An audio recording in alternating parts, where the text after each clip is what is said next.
teacher this morning. She left her signature on my agenda page. All right, guys, we are going to read the third chapter of the BFG by Roald Dahl. And we are going to do our comprehension check.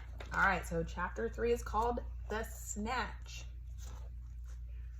Under the blanket, Sophie waited. After a minute or so, she lifted a corner of the blanket and peeped out. For the second time that night, her blood froze to ice, and she wanted to scream, but no sound came out. There, at the end of the window, with the curtains pushed aside, was the enormous, long, pale, wrinkly face of a giant person staring in. The flashing black eyes were fixed on Sophie's bed. The next moment, a hand with pale fingers came snaking through the window. This was followed by an arm as thick as a tree trunk. And the arm, the hand, and the fingers were reaching out across the room towards Sophie's bed. This time, Sophie really did scream, but only for a second because very quickly the huge hand clamped down over her blanket and the scream was smothered by her bedclothes.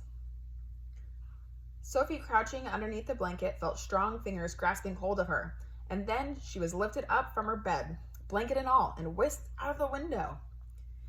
If you can think of anything more terrifying than that happening to you in the middle of the night, then let's hear about it. The awful thing was that Sophie knew exactly what was going on, although she couldn't see it happening. She knew that a monster, or a giant, with an enormous, long, pale, wrinkly face and dangerous eyes had plucked her from her bed in the middle of the witching hour and was now carrying her out through her window, smothered in a blanket. What actually happened next was this.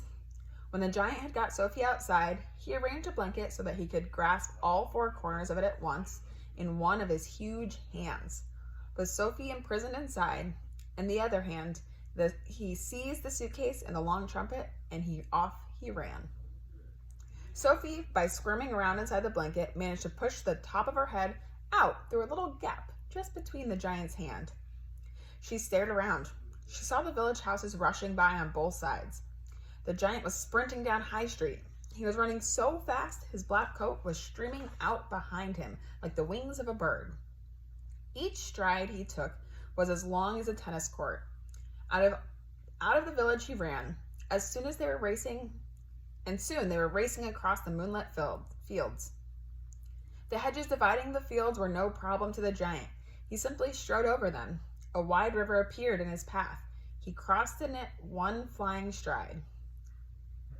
Sophie crouched in the blanket, peering out. She was being bumped against the giant's legs like a sack of potatoes. Over the fields and hedges and rivers they went, and after a while, a frightening thought came into Sophie's head. The giant is running fast, she told herself, because he is hungry, and he wants to get home as quickly as possible, and then he'll have me for breakfast. And you guys can see there's the picture of the giant running with Sophie in her blanket. All right, guys, so we do have another comprehension check. You guys have been doing really well on these. Make sure if you have any questions, rewatch the video because the answers are in the book, okay? And I know I wish you guys had a book, but since you don't, this is the best we can do. Okay, so the first question is, what did Sophie see when she peeped out? Number 2 says, what came into the window? Number 3 was, how was how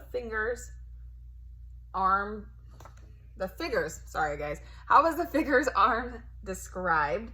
And then how was Sophie being carried? So what was she being carried in? That's my one hint for you guys. And then number 5 says, what did Sophie think the giant wanted to do to her?